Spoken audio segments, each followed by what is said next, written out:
Hello ma'am. Hello. आज ना हम कुछ चीज़ों के बारे में डिस्कस करना चाहते हैं। काफ़ी लोगों को स्टोन के इश्यूज़ आ रहे हैं, काफ़ी लोग स्टोन से परेशान हैं, उन्हें किडनी स्टोन्स हैं, उन्हें पेन भी हो रहा है। आज के टाइम मेरे हिसाब से हमारा खाना-पीना जो है वो बदल चुका है और उसकी वजह से लोगों को स्टोन बढ़ रहा है। अभी हमारे पास एक केस आया मैम, जो हमारे से डाइट प्लान ले रहे थे 1 ईयर अगो। तो उनको तब भी स्टोन था, उन्होंने ऑपरेट करवाया, ऑपरेट के बाद डॉक्टर सजेस्ट किया आप कोई अच्छा डाइट प्लान लो, तो उन्होंने हमारे से कनेक्ट किया। उन्होंने डाइट लिया 3 मंथ्स, बट आफ्टर दैट जो सभी की आदत होती है कि एक बार डाइट ले लिया, ठीक है, ठीक हो गए तो छोड़ दिया। तो उन्होंने भी वो डाइट प्लान लेके छोड़ दिया और अब उनका 1 ईयर बाद ना मेरे को कॉल आया है। वो कह रहे हैं कि मेरे को अगेन ही मेरे को स्टोन हो गया है। तो उनको डर है कि अब मेरे को फिर ऑपरेट करवाना पड़ेगा, पेन होगा, फिर मेरे को सारी चीज़ें फेस आउट करनी पड़ेंगी। तो ma'am as per doctor suggestion उनको ऑपरेट तो होगा ही। बट मैं चाहता हूँ कि आप हमारी ऑडियंस को बताओ कि अगर ऐसा कुछ होता है, अगर आपको स्टोन है, आफ्टर ऑपरेट के बाद वो स्टोन को कैसे सेटल कर सकते हैं कि उनको दोबारा स्टोन ना बने।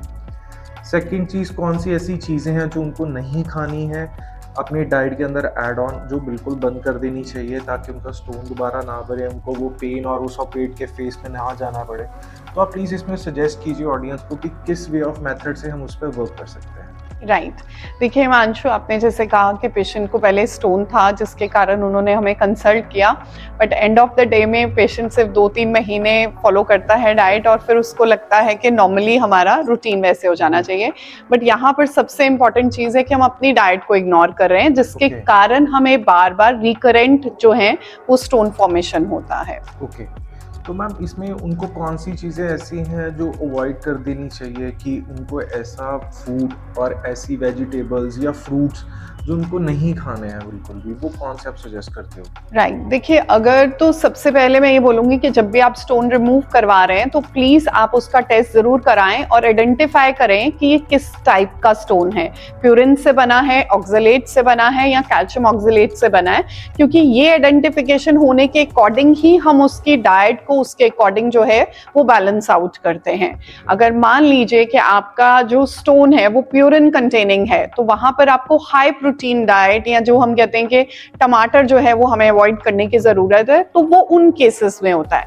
बट दूसरी तरफ अगर ऑक्सलेट से बन रहा है तो वहाँ पर हमें ग्रीन लीफी वेजिटेबल्स को, नट्स, सीड्स, इन सारी चीज़ों को, या यीस्ट फॉर्मेशन जो चीज़ें होती हैं जिसमें बेसिकली हमारी बेकरी कंटेनिंग आइटम्स आ जाती हैं, उन सब चीज़ों को हमें अपनी डाइट में अवॉइड करने की ज़रूरत तो है। मैम जैसे हाई प्रोटीन डाइट के अंदर जो नॉन वेजिटेरियन है वो चिकन, एग या मटन वगैरह खा रहे हैं, तो क्या उनको वो नहीं खाना चाहिए अगर उनको स्टोन है तो? राइट। अगर तो प्योरन बेस्ड डाइट स्टोन है तो डेफिनेटली वहाँ पर पेशेंट को जो है वो हाई प्रोटीन डाइट को रिस्ट्रिक्ट करना है, तो चिकन मटन तो स्ट्रिक्टली अवॉइड करना है। बट हाँ, occasionally they can have eggs.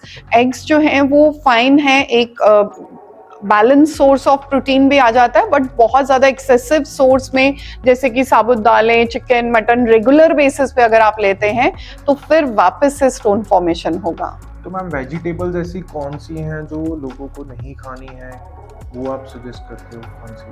देखिए, अगर तो आपका स्टोन जो है वो ऑक्सलेट्स के कारण हो रहा है, तो ऑक्सलेट का बेसिक सोर्स जो है वो हमें लीफी वेजिटेबल्स से आता है। ओके। सो इसीलिए डाइट में लीफी वेजिटेबल्स को हम रिस्ट्रिक्ट करने के लिए बोलते हैं कि साग, पालक, जो है मेथी, इन चीज़ों को हमें जो है वो अपनी डाइट में रिस्ट्रिक्ट करके चलना है। ठीक है। मैम अभी जैसे कमिंग टाइम के अंदर विंटर सीज़न है, मोस्ट ऑफ द लोग जो साग पालक को हम खाते हैं, इवन पंजाबी लोग, सो बाय डिफ़ॉल्ट है उनको साग और मक्की की रोटी चाहिए चाहिए होती है। तो ये अगर जिनके स्टोन हैं वो खा सकते हैं, या जिन्होंने ऑपरेट करवा लिया है, ऑपरेट के बाद मतलब वो वीकली, 15 डेज़ या monthly for the craving settle करने की अगर मैं बात बोलूँ, तो क्या वो एक बार खा सकते हैं? तो देखिए, अगर तो स्टोन फॉर्मेशन हुआ हुआ है और ऑलरेडी पेशेंट जो है वो पेन में है, तो मैं बिल्कुल रिकमेंड नहीं करूंगी कि वो साग ओके। पालक की तरफ जाएं। बट हाँ, अगर आपका स्टोन रिमूव हो चुका हुआ है और आप अपने वाटर का इंटेक बैलेंस आउट करते हैं, पूरे दिन के अंदर अपनी बॉडी को थोड़ा अल्कलाइन फेज में लेके जाते हैं और प्रॉपर कुक करके अगर आप वेजिटेबल्स को कंज्यूम करते हैं, स्पेशली जो लीफी वेजिटेबल्स के बारे में हम बात कर रहे हैं, तो 1 in 10 days जो है वो आप एक बैलेंस पोर्शन में ले सकते हैं। बट हाँ, बहुत ज़्यादा फ्रीक्वेंटली मैं नहीं एडवाइस करूंगी अगर आपका स्टोन का बेस जो है वो ऑक्सलेट्स के कारण बन रहा है तो। Okay, right. सो आपको आज काफ़ी चीज़ों के बारे में पता लग चुका है कि स्टोन कैसे बन रहा है आपकी बॉडी के अंदर, क्या आपको छूना है, क्या आपको खाना है। सो अगर आप ऐसी ही और इन्फॉर्मेशन जानना चाहते हैं तो आप हमारे गाइड माई डाइट के पेज को फॉलो कर सकते हैं। आप हमारे चैनल को सब्सक्राइब कीजिए, बेल आइकन को प्रेस कीजिए और नोटिफिकेशंस भी ऑन कीजिए ताकि और कमिंग वीडियोस के बारे में आपको पता लगे। स्पेशली अगर आपको कोई और टॉपिक के बारे में डिस्कस करना चाहते हो और आप चाहते हैं कि डॉक्टर जगमीत सूरी उस चीज़ के बारे में आपको बताएं, तो आप कमेंट सेक्शन पे हम अपना टॉपिक, अपना जो हेल्थ केयर के रिगार्डिंग आप डिस्कस करना चाहते हो आप मेंशन करें। हम डेफिनेटली नेक्स्ट जो वीडियो हम बनाएंगे हम उस टॉपिक के ऊपर बनाएंगे। Thank you for watching this video.